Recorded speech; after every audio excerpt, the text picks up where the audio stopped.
بسم اللہ الرحمن الرحیم۔ السلام علیکم، آپ دیکھ رہے ہیں الف نیوز اور میں ہوں آپ کے ساتھ ماجد علی۔ شامل کرتے ہیں آج کی ہیڈ لائن۔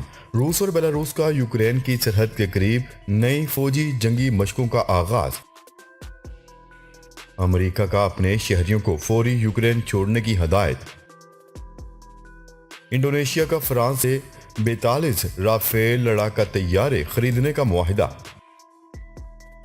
یوکرین کے تنازع میں آئندہ چند روز انتہائی خطرناک ہو سکتے ہیں، برطانوی وزیر اعظم نے خبردار کر دیا۔ Chairman joint chief of staff committee general Nadeem Raza کا دورہ عمان۔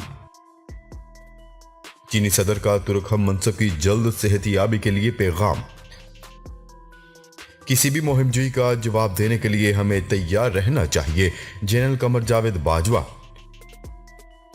نئے ایرانی میزائل کے نام کی اسرائیلی خبرات میں گونج، اسرائیل کی نیند حرام۔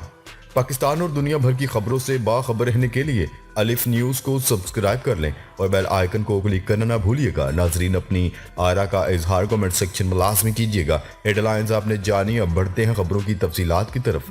روس اور بیلاروس کا یوکرین کی سرحد کے قریب فوجی مشقوں کا آغاز۔ یوکرین کے محاذ پر کشیدگی کم ہونے کا نام نہیں لے رہی ہے۔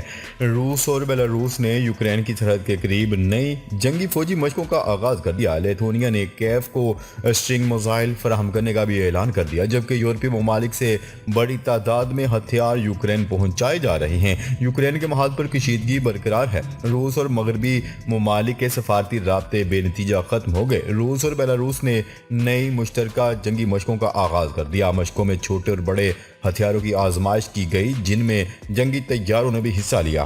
برطانوی وزیر اعظم بورس جانسن پولینڈ پہنچے تو ان کے ہمراہ برطانیہ کی اضافی افواج بھی وارسا پہنچ گئی۔ امریکی افواج کا ایک دستہ رومانیہ پہنچ گیا، جس کی یوکرین کے ساتھ 613 کلومیٹر طویل سرحد ہے۔ امریکہ کے B-52 بمبار طیارے برطانیہ پہنچ گئے ہیں، جو ممکنہ جنگ کی صورتحال میں یوکرین کی مدد کو آ سکتے ہیں۔ خبر کے اگلے حصے میں بات کرتے ہیں۔ یوکرین پر روسی جارحیت کے خطرے کے پیش نظر امریکہ نے یوکرین میں موجود امریکی شہریوں کو فوری طور پر یوکرین چھوڑنے کی ہدایت کر دی اور یوکرین کا سفر نہ کرنے کی ہدایت جاری کر دی۔ امریکی محکمہ خارجہ کی یوکرین سے متعلق امریکی شہریوں کے لیے ٹریول ایڈوائزری کے ساتھ امریکی صدر جو بائیڈن نے بھی امریکی شہریوں کو فوری یوکرین سے نکلنے کی ہدایت جاری کر دی۔ امریکی صدر کا کہنا ہے کہ یوکرین کے معاملے پر چیزیں تیزی سے بگڑ سکتی ہیں۔ روسی حملے کی صورت میں امریکی فوجی کسی بھی امدادی مشن میں شامل نہیں ہوں گے۔ برطانوی میڈیا کا کہنا ہے کہ روس یوکرین کے ساتھ سرحد پر 1 لاکھ سے زائد فوجی جمع کر چکا ہے، جبکہ روس نے یوکرین پر حملے کی منصوبہ بندی کی رپورٹ کی تردید کی ہے۔ خبر کے اگلے حصے میں بات کرتے ہیں۔ فرانس کا کہنا ہے کہ انڈونیشیا 42 رافیل جنگی لڑاکا طیارے خریدے گا، جس کے لیے $8.1 ارب کا معاہدہ ہو گیا، جو فرانس کے ساتھ اسلحے کی خریداری کے دیگر معاہدوں کے سلسلے کا ایک حصہ ہے۔ غیر ملکی میڈیا کی رپورٹ کے مطابق فرانس کی وزارت دفاع نے ایک بیان میں کہا ہے کہ انڈونیشیا آبدوزوں کی تیاری اور اسلحے کی خریداری کے معاہدے کے سلسلے میں $8.1 ارب مالیت کے 42 رافیل لڑاکا طیارے خریدے گا۔ رپورٹ کے مطابق اس معاہدے کے بعد انڈونیشیا خطے میں فرانس سے اسلحہ خریدنے والا سب سے بڑا ملک ہوگا۔ انڈونیشیا کے وزیر دفاع نے فرانسیسی ہم منصب سے ملاقات کے بعد کہا ہے کہ ہم 42 رافیل طیارے حاصل کرنے کی منصوبہ بندی کر رہے ہیں۔ اس موقع پر فرانسیسی وزیر دفاع نے کہا ہے کہ ہمارے اسٹریٹجک تعلقات میں دفاعی تعلقات مضبوط کرنے میں سودمند ثابت ہوں گے۔ انہوں نے کہا ہے کہ اس معاہدے کے بعد انڈونیشیا خطے میں بھارت کے بعد دوسرا بڑا ملک ہوگا جو ڈیسالٹ ایوی ایشن کے تیار کردہ طیاروں پر انحصار کرے گا۔ خبر کے اگلے حصے میں بات کرتے ہیں۔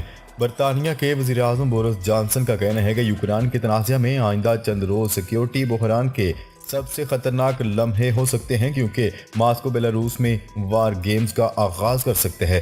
غیر ملکی خبرساں ادارے روئٹرز کی رپورٹ کے مطابق یوکرینی سرحد پر روس کے 1 لاکھ سے زائد فوجی موجود ہیں، جبکہ ماسکو مغربی ممالک کے ان الزامات کی تردید کرتا ہے کہ وہ اپنے سابق سوویت ہمسایہ ممالک پر حملہ کرنے کی منصوبہ بندی کر رہا ہے۔ برطانوی وزیر اعظم بورس جانسن نے برسلز میں نیٹو فوجی اتحاد کے ہیڈ کوارٹرز میں سیکیورٹی جنرل اسٹولن برگ لاہور کے ہمراہ صحافیوں کو بتایا کہ تاہم پوری ایمانداری سے نہیں کہہ سکتا کہ ماسکو کی جانب سے حملہ کرنے کے بارے میں ابھی تک کوئی فیصلہ لیا گیا ہے۔ بورس جانسن نے کہا ہے کہ اس کا مطلب یہ نہیں کہ یہ ممکن ہے کہ بالکل تباہ کن چیزیں بہت جلد واقع ہو سکتی ہیں، اور یہ کہتے ہوئے خوفزدہ ہوں کہ یہ بھیانک ہے۔ انہوں نے کہا ہے کہ یہ شاید سب سے خطرناک لمحہ ہے۔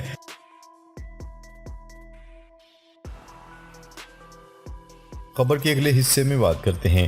Chairman joint chief of staff committee general Nadeem Raza نے عمان کا سرکاری دورہ کیا اور فوجی سربراہان و حکام سے اہم ملاقاتیں کی۔ پاک فوج کے شعبہ تعلقات عامہ ISPR کی جانب سے جاری کردہ اعلامیہ کے مطابق chairman joint chief of staff committee general Nadeem Raza کا عمان کا سرکاری دورہ۔ اس دوران جنرل ندیم رضا نے عمان کے سینئر عسکری عہدیداران سے ملاقاتیں کی۔ ISPR کے مطابق فریقین کے دو طرفہ تعاون بشمول سیکیورٹی انسداد دہشت گردی اور افغانستان کے حوالے سے تبادلہ خیال کیا، اور دونوں ممالک کے درمیان فوجی مصروفیات کے دائرہ کار بڑھانے کے اقدامات پر بھی تفصیلی تبادلہ خیال کیا گیا۔ پاکستان اور عمان نے گہرے اسٹریٹجک تعلقات کو جاری رکھنے کا اعادہ کیا۔ اس موقع پر جنرل ندیم رضا نے کہا ہے کہ پاکستان اور عمان برادر اسلامی ملک ہیں جو دفاعی تعلقات کو وسیع کرنے میں مصروف ہیں، خطے میں امن و استحکام کے فروغ کے لیے اقدامات کر رہے ہیں۔ ISPR کے مطابق عمانی قیادت نے عمانی مسلح افواج کی استعداد کار میں اضافے پر پاکستان کے کردار کو سراہا، دہشت گردی کے خلاف جنگ میں پاکستان کی قربانیوں کا اعتراف کیا۔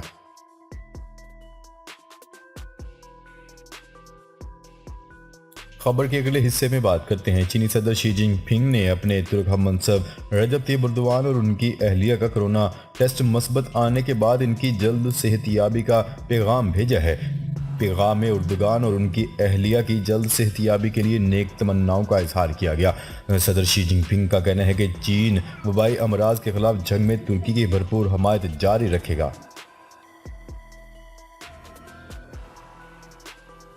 خبر کے اگلے حصے میں بات کرتے ہیں۔ Army chief general Qamar Javed Bajwa کا کہنا ہے کہ جدید دور کی جنگوں میں ہم اثر چیلنجز سے باہم آگاہی بالادستی کا باعث بن سکتی ہے۔ انہوں نے کہا ہے کہ کسی بھی مہم جوئی کا جواب دینے کے لیے ہمیں ہر وقت تیار رہنا چاہیے۔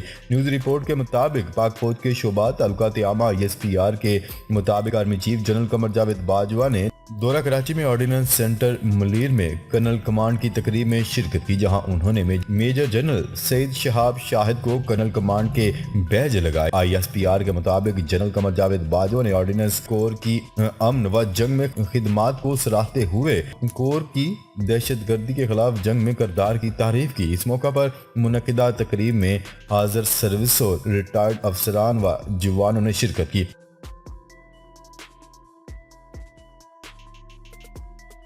خبر کے اگلے اور آخری حصے میں بات کرتے ہیں۔ ایران نے ایک نیا میزائل تیار کیا جس کی رینج 1450 کلومیٹر ہے۔